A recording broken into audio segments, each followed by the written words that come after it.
this season of life, it's more about convenience and setting yourself up for success. And let's start off with talking about this because today's conversation is about failure.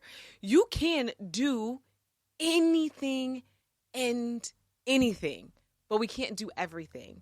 And although I've been coaching for years, I noticed that on the days when I want to be able to capture my genius and capture these moments of connection and coaching, one, so that y'all can have them in playback, but also so that I can see what I do and remember what I do and attract other women who are going through exactly what we're going through so that they can move forward, that it was stopping me from showing up in a way that felt good. Like, what y'all didn't see is, like, on the days that I'm coaching, I should be meditating, but I'm like making sure my batteries are set up and my camera and the lighting and all of that other stuff.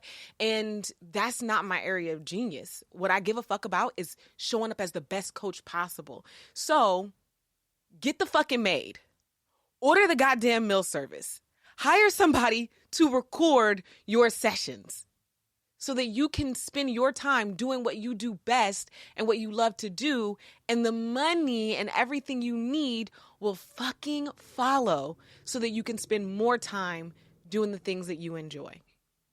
I think that is like the perfect introduction to failure, because the reason why we fail most of the time isn't because we aren't capable. It's because we be trying to fucking do too much.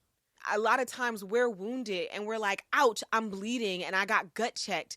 And why aren't you paying attention? Why aren't you helping? And when you can take a moment and step outside of all of the hurt and pain that you have that's consuming you, you're like, oh shit, I was treating you like you were the paramedics, and bitch, you need help just like I need help, because life has been gut checking you too.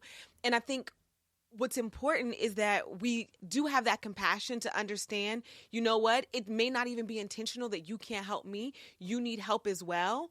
But that does not mean at any given fucking time, just because you realize I'm hurting and you're hurting, that you're going to stop your healing process to help somebody else patch up their wounds. What you learn is, hey, either we can learn together. I can tell you what I'm learning in this moment, but ultimately the healing is still yours and your responsibility, and theirs and their responsibility. And that's where it's really, where it gets really tricky for people who are empathetic and compassionate, because then it becomes martyrism when I'm hurting and I need to heal myself and I need to set myself for success. But because I see other people hurting, I'm doing that. And I think like one of those clear examples is you got to pay your own fucking rent. Like maybe your friend, your cousin, whoever, your kid is like, I don't know how I'm going to pay this particular bill, but your money, your energy, your time, your healing is also finite until you get yourself to a point of having enough to offer to other people. But because you're getting to this point of awareness where you can see the pain on yourself and other people, then you make yourself responsible for other people's healing. And it's like, no. First, I take care of me, and then I can help you with the extra. And that's something that I think we haven't really talked about in failure in community a lot. But a lot of times when we're all getting to this point where we are more concerned with, let me heal so that I can be awesome, so that I can make the world a better place, y'all start to feel selfish. For the first time, when you're like, I'm worried about me and me only, it feels selfish. But I feel really strongly about, like, you can't be selfish if this whole time you've been in lack. Selfishness is, I am healed, I am whole, I have enough, and I refuse to help somebody else. How can I be selfish when I ain't never even had enough for my motherfucking self? So first, you fill your cup, and then you worry about helping people with the abundance. If you sought out to help every fucking body that you ever encountered that needed help, you would never make it out the driveway. And if you never make it out the driveway, you never make it to go get your money. You never make it to go get your food. You never make it to go get any of the things that you need. So while we're growing in this compassion and empathy for other people, let's remember that your first responsibility is to heal yourself. Because when you take that bet on yourself and you put that energy into yourself and you heal yourself, then you'll have so much dividends and so much extra energy to give to other people. And even more than having the energy to help other people, you'll have fucking discernment on who to help so that you don't get caught up in helping motherfuckers who ain't worth your time. I like it when you speak life over yourself. I think that you are exceptional. And again, my opinion doesn't matter. The whole point of this entire program is to get you to have a higher opinion of yourself. But when you learn to start praising yourself, that's going to help you so much with the people pleasing, because the whole point of people pleasing is let me contort myself to fit into this box of what you think is worthy of being praised. And I love when you come out the bat, I like myself with makeup and without, because what you're saying, the in between the lines of that is I like myself no matter what. I deserve to feel sexy as fuck no matter what. And although the world may see me as more desirable and sexy when I'm perfected and my face is beat and all those sort of things, but baby, I'm sexy and sexy is also fuckable. So I'm sexy and fuckable regardless. And baby, if don't nobody else want to fuck me, I do. So, hey, girl, hey Siri, play "Oops" by Tweet or whatever that song was called. And that I think is when you realize that will be your shift, that I am worthy regardless.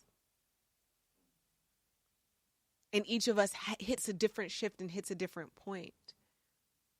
Go ahead and get the support so that you can show up, because any other time I'm doing all of these things to get ready for y'all. And today, getting ready for y'all, I was butt ass naked on my hammock, coochie out, getting the sun. I timed it perfectly. I knew exactly where the sun was going to cross over. And I was literally like that, coochie out.